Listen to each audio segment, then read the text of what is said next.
बागवान साथियों नमस्कार। मोचिला हाइट में आप सबका स्वागत है। आज की इस वीडियो में बात होने वाली है जो लगातार उत्पादन घट रहा है, सेब की फसल जो हर साल कम हो रही है, इसके पीछे जो मुख्य वजह है उनके बारे में ही बात करेंगे, क्योंकि ये मेरा अपनी पर्सनल ऑब्जर्वेशन है। 4-5 सालों से मैं भी बगीचों में काम कर रहा हूँ, तो मैंने कुछ चीज़ें ऑब्जर्व की है, वही इस वीडियो में मैं आपको बताने वाला हूँ। लगातार ये उत्पादन किस वजह से घट रहा है, क्योंकि जो उत्पादन घटने की सबसे बड़ी वजह है वो तो है क्लाइमेट चेंज।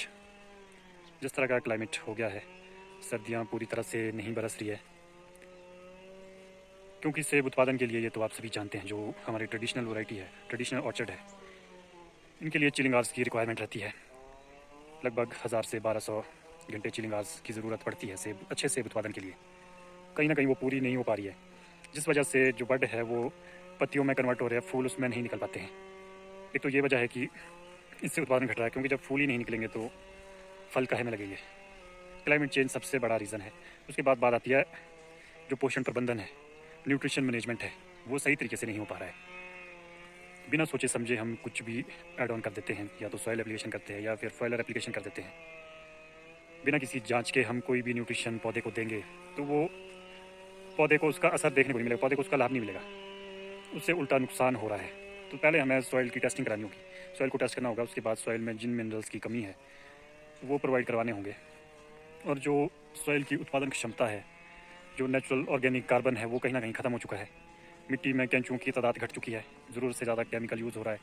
जब मिट्टी में पोषण ही नहीं होगा, उसमें फिर चाहे जो मर्जी खाद डाल दो, गोबर डाल दो, कुछ भी डाल दो, तो वो पौधे को नहीं मिल पाएगा उसका लाभ। तो कहीं ना कहीं पहले मिट्टी की जो सॉइल कंडीशन है उसको भी ठीक करना होगा, तभी जो है उत्पादन अच्छे से हो पाएगा।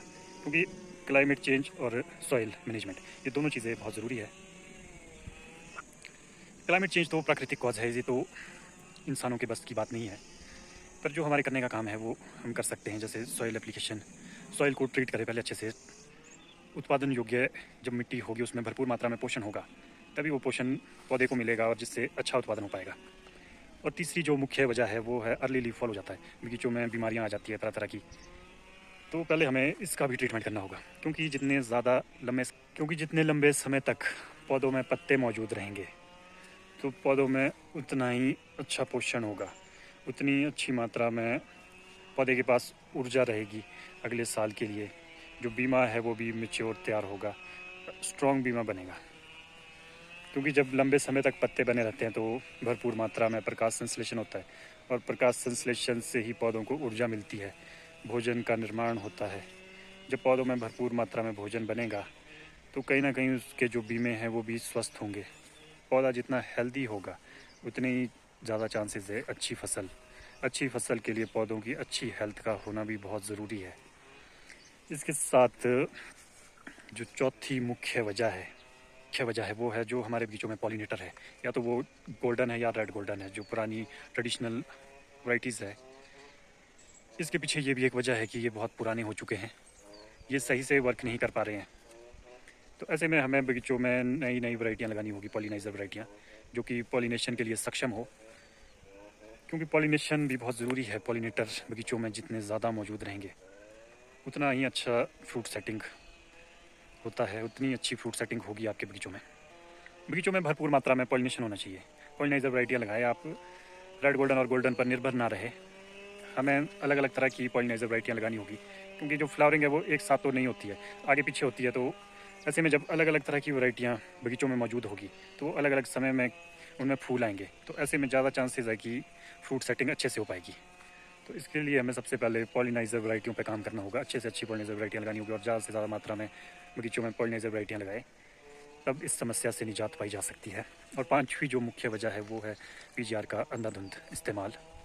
ऐसा देखा है मैंने, ऐसा कुछ ऑब्जर्व किया है पिछले कुछ सालों में। जब से पीजीआर का अंधाधुंध उपयोग हुआ है तब से जो उत्पादन है सेब का वो काफ़ी कम हुआ है। बागवानों के मन में जो धारणा थी कि पीजीआर के उपयोग से फसल लगती है, तो ये बिल्कुल गलत है। पीजीआर से ऐसा कुछ नहीं होता है, चाहे वो किसी भी कंपनी का है। तो ऐसी चीज़ों से बचें, अपने पौधों को हेल्दी बनाएं। स्वस्थ जो बीमे हैं, जितने ज़्यादा स्वस्थ बीमे होंगे पौधों में तो फसल लगने के चांसेस उतने ज़्यादा। जितना हेल्दी फूल निकलेगा और बगीचों में भरपूर मात्रा में पॉलिनाइजर वैरायटियाँ होगी तो फसल लगनी ही लगनी है। तो ये कुछ बेसिक चीज़ें हैं जो उत्पादन को घटा रही है हर साल। तो ये कुछ मुख्य कारण है जिसकी वजह से लगातार उत्पादन घटता जा रहा है। अगर हर साल फसल लेनी है तो हमें अपने तरीकों में भी बदलाव करना होगा। प्रूनिंग सिस्टम को थोड़ा सा चेंज करना होगा। पोषण प्रबंधन सही तरीके से करना होगा। पौधों को सही मात्रा में पोषण दिया जाए तो इसमें हेल्दी बड बनेंगे। हेल्दी बड बनेंगे तो फ्लावरिंग भी अच्छे से हो पाएगी।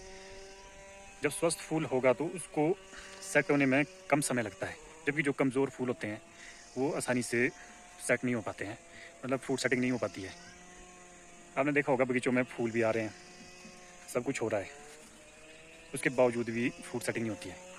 पर एक चीज़ अगर गौर से देखी जाए तो वो फूल जो निकले होते हैं वो काफ़ी छोटे छोटे होते हैं। उनकी जो डंडी का साइज़ है वो काफ़ी छोटा होता है, जिसकी वजह से वो डेवलप नहीं हो पाते और फ्रूट नहीं बना पाते हैं। तो सबसे पहले हमें बीमों को मजबूत करना होगा, प्लांट को हेल्दी बनाना होगा। प्लांट को हेल्दी बनाना होगा, सॉइल को ट्रीटमेंट करना होगा। सॉइल ट्रीटमेंट बहुत ज़रूरी है, क्योंकि सॉइल में जो ऑर्गेनिक कार्बन है उसकी मात्रा घटती जा रही है, जिसकी वजह से जो केंचुए हैं उनका भोजन नहीं बन पाता है, उनको पोषण नहीं मिल पाता है। बगीचों से केंचुओं की संख्या काफ़ी कम हो चुकी है। नेचुरल कंडीशंस ख़त्म हो गई है, बीमारियां अंधाधुंध हो गई है। बगीचों में बीमारियां इतनी ज़्यादा हो गई है, उनको कंट्रोल करना बागवानों के लिए मुश्किल हो रहा है। ना तो बागवानी विभाग इस विषय में रुचि ले रहा है, ना ही सही समय पर दवाइयाँ मिल पा रही हैं। सब्सिडी ख़त्म हो चुकी है और बाज़ारों से महंगी महंगी दवाइयाँ लाते हैं। ये बागवानों की मजबूरी है। अब हम कोई भी स्प्रे कर रहे हैं, उसका असर हो रहा है नहीं हो रहा है, लगातार हम स्प्रे पे स्प्रे किए जा रहे हैं, फिर भी रिजल्ट नहीं मिल पा रहा है। जब से हमने ये बगीचों को साफ़ करना शुरू किया, क्लीन कल्टीवेशन हो रही है जब से, तब से बीमारियों का प्रकोप ज़्यादा है। क्योंकि जब बगीचे बिल्कुल साफ़ हो जाएंगे तो जो भी कीट है वो पौधों को नुकसान करेंगे, फसल को नुकसान करेंगे, क्योंकि भोजन की ज़रूरत तो उन्हें भी है। तो बगीचों में जितना ज़्यादा घास रहेगा, कोई अन्य चीज़ें हैं, क्लीन कल्टीवेशन भी एक बड़ी वजह है जो बीमारियाँ इतनी ज़्यादा हो गई है। जो ज़मीन में कीट है उनको खाने के लिए कुछ नहीं है, तो वो पौधों में ही अटैक करेंगे, फसल को नुकसान करेंगे। तो ऐसे में हमें कुछ ना कुछ सोचना होगा इस विषय में, तभी से बागवानी को बचाया जा सकता है। मई जून के महीने में घास पूरी तरह से साफ़ कर देते हैं, जिससे माइट आ जाती है, और उसके बाद फिर माइट को कंट्रोल करना बहुत मुश्किल हो जाता है। तो इस समय में हमें बगीचों को साफ़ नहीं करना है, बल्कि घास को रहने देना है बगीचों में ही। जो नेचुरल कंडीशन है उनको बनाए रखना होगा। जब नेचुरल कंडीशन ख़त्म हो रही है तो ऐसे में डिजीज़ ज़्यादा हो रही है। डिजीज़ कंट्रोल करना मुश्किल है बागवानों के लिए, क्योंकि सरकार भी इस संदर्भ में कोई रुचि नहीं ले रही है। सरकार अगर इनिशिएटिव ले, बागवान को जागरूक करे, जागरूक अभियान शुरू करे, कैंपेन शुरू किया जाए बागवानों को जागरूक करने का, तो बागवानों को सही जानकारी मिलेगी। सही जानकारी मिलेगी तो बीमारियों को कंट्रोल करने में मदद मिलेगी। इन चीज़ों से निपटने के लिए हमें पत्तों की जाँच करवानी होगी, मिट्टी की जाँच करवानी होगी, उसके बाद ही सही दिशा में काम किया जा सकता है। तो यही कुछ मुख्य वजह है जो मुझे लगता है जिस वजह से उत्पादन लगातार घटता जा रहा है।